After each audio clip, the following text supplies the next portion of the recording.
केवट जी पर, और राम जी ने कहा केवट जी सोई करूं जही तव ना बना जाई, आप वही करिए जिससे आपकी नाव बच जाए। भगवान ने बोल दिया ना। केवट जी बोले प्रभु हम गंवार है, इतनी गूढ़ भाषा हमें समझ में नहीं आती, आप बोले सोई करूं, क्या करूं, क्या करें। लक्ष्मण जी बोले भैया आज्ञा दीजिए तो हम एक बार समझाएं इनको। राम जी बोले नहीं नहीं हम ही समझाते हैं। तो अब दर्शन करिए, राम जी एकदम स्पष्ट करके बोल दिए, बेगियानु जल पाय पखारू। बेगी मने शीघ्र, तुरंत। राम जी बोले शीघ्र जल लेकर आओ। बेगियानु जल पाय पखारू, पाय पखारो, क्यों होत विलंब उतारहि पारो। राम जी ने जैसे केवट जी को कहा कि विलंब हो रहा है, पांव पखारिए, अब तो केवट जी को जाना चाहिए था ना। लेकिन आपको मैं बताऊं, अब तक केवट जी खड़े होकर के बात कर रहे थे, और जैसे राम जी ने कहा पांव पखारो, केवट जी वहीं बैठ गए। केवट जी बैठ गए तो लक्ष्मण जी टेंशन में आ गए, बोले भैया ये तो बैठ गए। राम जी बोले पूछो क्यों बैठ गए। लक्ष्मण बोले भाई साहब धोने के लिए बोले हैं, ला कर धोवो। केवट जी बोले धोने के लिए बोले होते तो अब तक धो दिया होता। राम जी ने धोने के लिए नहीं, पखारने के लिए बोला है। लक्ष्मण जी बोले धोना पखारना अलग अलग है का। केवट जी बोले एक ही रहता तो दो शब्द क्यों बनाया जाता। लक्ष्मण जी बोले भाई साहब हमको भी समझा दीजिए। केवट जी बोले धोने का मतलब पानी ला के रगड़ के धो देना, ये धोना। अब पखारने का मतलब कि अगल बगल पत्नी को बिठा करके, बच्चों को बिठा करके, अब पूरे परिवार के सामने धोने का नाम है पखारना। पत्नी बच्चे तो घर में है, हम अकेले कैसे पखार दे पाऊं। लक्ष्मण जी राम जी से बोले भैया इतना भारी शब्द क्यों बोले आप, हल्के में बोल देते धोने के लिए। अब ये पखारने का कितना भयानक अर्थ निकाल करके बैठे। कभी कभी ना बनाने के चक्कर में बिगड़ जाता है। अभी विनायक जी है तबले पर, इनके पहले आज से लगभग 10 साल पहले, 10-12 साल पहले, 12-13 साल पहले प्रारंभ में एक तबले में थे तिवारी जी मऊ के। तो एक बार बैठे थे कमरे में, बताने लगे महाराज जी एक बार हम काशी में एक महाराज जी के साथ तबला पे संगत करते थे कथा में। तो वो महाराज जी प्रज्ञा चक्षु थे, उनके नेत्र नहीं थे, देख नहीं पाते थे। तो कथा के बाद महाराज जी कमरे में आए और तिवारी जी जाकर के उनके सर में तेल लगा के सिर दबाने लगे महाराज जी के। तब तक गांव का एक आदमी कमरे के अंदर आ गया। तो महाराज जी को दिखाई तो नहीं दिया, पूछे तिवारी कौन है। तो तिवारी जी बोले कोई भगत है महाराज जी आपके। बोले बुलाओ बुलाओ। आकर वो सामने बैठ गए भगत जी। महाराज जी पूछे क्या बात है। तो उनका कोई छोटा सा संशय होगा मन में। तो वो सोचे कि इतने बड़े महात्मा के आगे हम हल्के शब्द में बोलेंगे अच्छा नहीं लगेगा, भारी शब्द में बोलो। तो महाराज पूछे क्या हुआ है। बोले गुरुजी हम एक लघु शंका लेकर के आपके पास आए हैं। अब सोचे छोटा शंका है तो बोले लघु शंका लेकर के आए। इतना सुनते महाराज उखड़ गए, बोले कथा बांच के आए हम और लघु शंका लेकर तुम चले आए आप, भगाओ इसको यहाँ से। कभी कभी बनाने के चक्कर में बिगड़ जाता है। लक्ष्मण जी बोले भैया आप सीधा सीधा क्यों नहीं बोले धोने के लिए, आप पखारने क्यों बोल दिए। राम जी बोले मैंने बोला नहीं, यही कह रहे थे मोहि पद पदुम पखारन कहूं।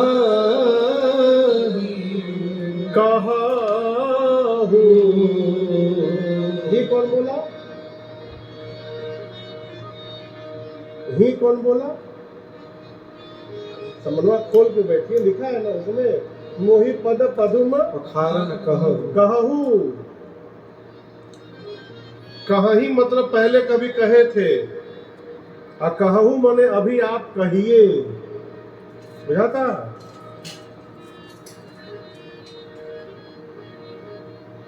अब दर्शन करिए।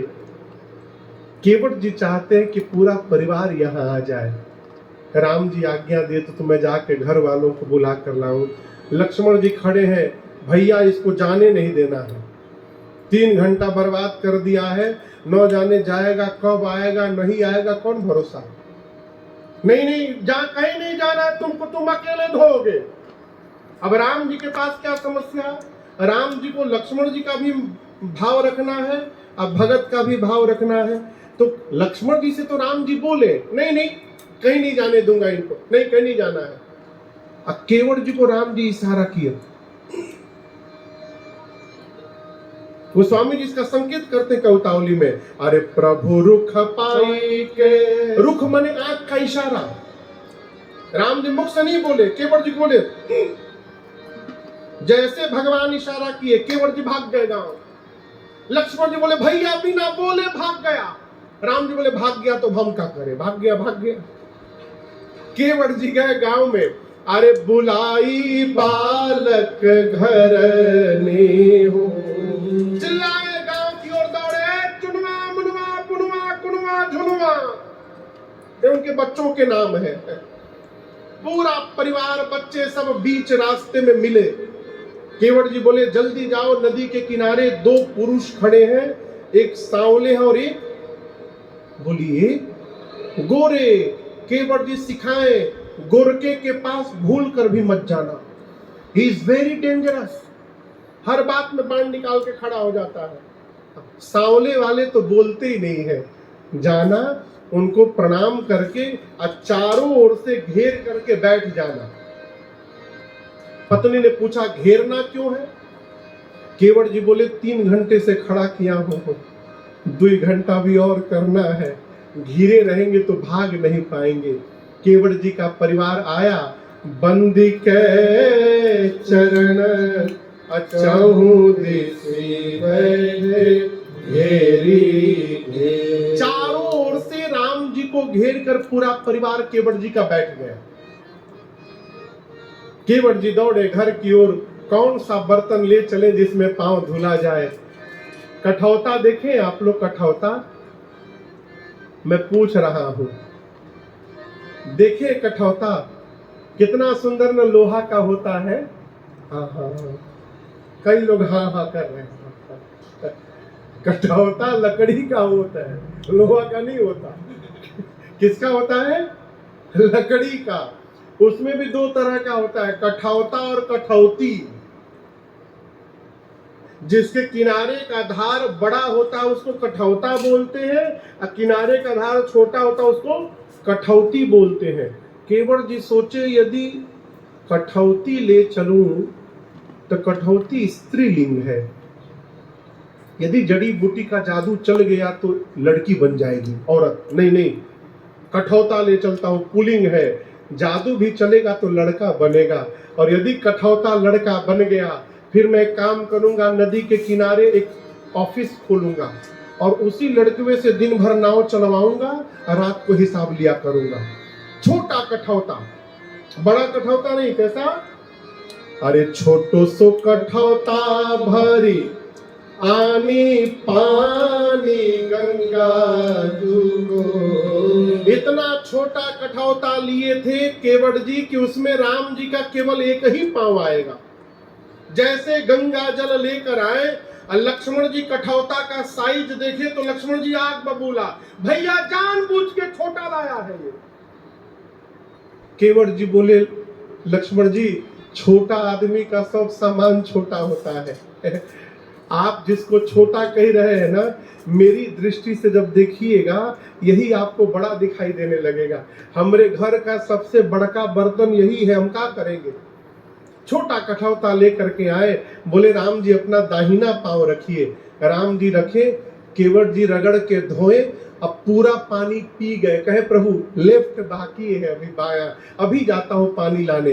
दोबारा पानी भर के गंगा जी से लाए, राम जी बाया पांव रखे, केवट जी धोकर बैठ गए। राम जी बोले पांव बाहर निकालो। केवट जी बोले प्रभु हमसे भूल हो गई है। राम जी बोले क्या किए? प्रभु दाहिना पांव धो दिया था, आप फिर से नीचे रख दिए, अब उसमें फिर धूल लग गया। प्रभु राम जी बोले ऐसे तो जितनी बार धोगे उतनी बार लगेगा। बोले नहीं, इसलिए तो बाया निकाला नहीं हूं, बाया पानी में। अभी एक काम करिए, बाया पांव को आप मेरे इस गमछे के ऊपर रख दीजिए प्रभु, अब दाहिना एक बार और धोना पड़ेगा। प्रभु लक्ष्मण जी बोले भैया बर्दाश्त नहीं हो रहा है, अब तो डबल ही आने लगा ये, अब दूसरी बार धोएगा। राम जी बोले कोई उपाय है? नहीं ना, केवट जल्दी जाओ पानी लाओ। केवट जी गए, तीसरी बार जल लाए, राम जी का दाहिना पांव दोबारा धोए, तीनों बार का पानी केवट जी अपने पी गए। अब भगवान उनके गमछे पे खड़े हैं। लक्ष्मण बोले हो गया ना, अब ले चलो। केवट जी बोले क्या हो गया? हमारी लड़का हमारा मुंह देखने आए हैं, हमारे जो बच्चे आए हमारा मुख देखने आए हैं। राम जी आपको पता नहीं, आप देखे नहीं प्रभु, ये अंतिम वाला जब मैं पी रहा था ना, ये मेरा जो छोटका बैठा है ये हमको ऐसे करके देख रहा था। राम जी एक बार और प्रभु धुलवा लीजिएगा ना, एक बार आखिरी बार, तो बच्चों को थोड़ा प्रसाद मिल जाएगा। राम जी बोले ठीक है जल्दी जाओ। केवट जी गए, जल लाए, पांव पखारे, और आप उस दृश्य की कल्पना करिए, भगवान खड़े होकर देख रहे हैं और केवट जी पूरे परिवार को चरणामृत पिला करके भगवान के सामने परिवार को तार के रख दिए, पूरा परिवार मुक्त कर दिया। लास्ट में थोड़ा सा जल बच गया था, अंत में कठौता में थोड़ा जल बच गया। केवट जी अपने पीने गए, लक्ष्मण जी हाथ पकड़ लिए, रुको रुको, तुम याद करो पहले तुम्हारे घर का कोई बाकी तो नहीं है,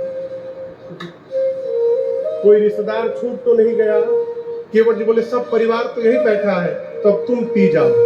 केवट जी पी गए। लक्ष्मण जी बोले हो गया, तुम्हारे मन का हो गया, अब ले चलो। केवट जी बोले गांव वाले आप तो उस पार चले जाइएगा, हमको लौट कर इधर ही आना है, गांव वाले हमको छोड़ेंगे नहीं। प्रभु कहेंगे गलत किए, क्यों झंझट में डालना चाहते प्रभु, इसके बाद तो कोई बचा ही नहीं। लक्ष्मण जी बोले भैया बर्दाश्त नहीं हो रहा है। राम जी बोले एक बार और, आखिरी बार जाओ, जल्दी लेकर के आओ। पांचवी बार जल लेकर आए, धोए, पूरे गांव को चरणामृत बांटने में 2 घंटा समय लगा। बांट करके केवट जी आए, लक्ष्मण जी आग बबूला, देखते केवट बोले नाम नहीं लोगे अब दोबारा तुम। केवट जी सोचे अब बोलूंगा तो मार डालेंगे, तो केवट जी लक्ष्मण जी के पास नहीं गए, केवट जी राम जी के पास जाकर बोले प्रभु नमस्ते प्रभु। प्रभु राम जी बोले ये क्या है? बोले प्रभु एक बार और धोऊंगा मैं। राम जी बोले अब क्यों धोओगे, अब किसके लिए धोओगे? कितना विलंब हो रहा है कुछ पता है? हम कब से पार जाने के लिए खड़े हैं। केवट जी बोले प्रभु यही तो मैं कह रहा हूं, आपसे पहले बहुत सारे लोग पार जाने के लिए खड़े हैं लाइन में। राम जी बोले दिखाई तो कोई नहीं दे रहा है। केवट जी बोले यही तो बात है नाथ, यदि आप देख लिए होते तो वो सब पार हो गए होते, आपकी दृष्टि उन पर नहीं गई।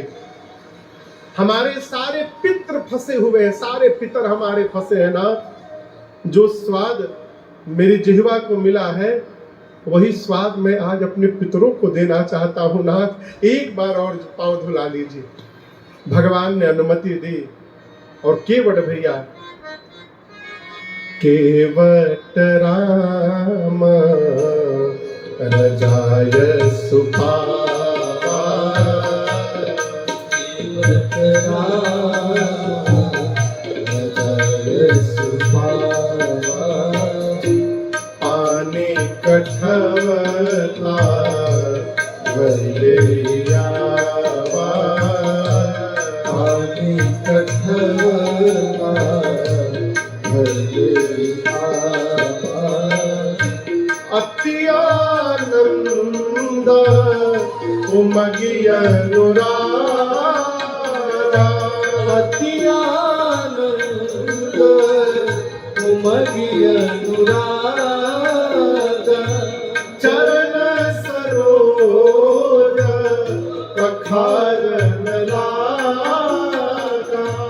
चरण सरोज पधारन दादा बरसी सुमन सुर बरसी सुमन सुर सकल सिहाए तेरे सब फूल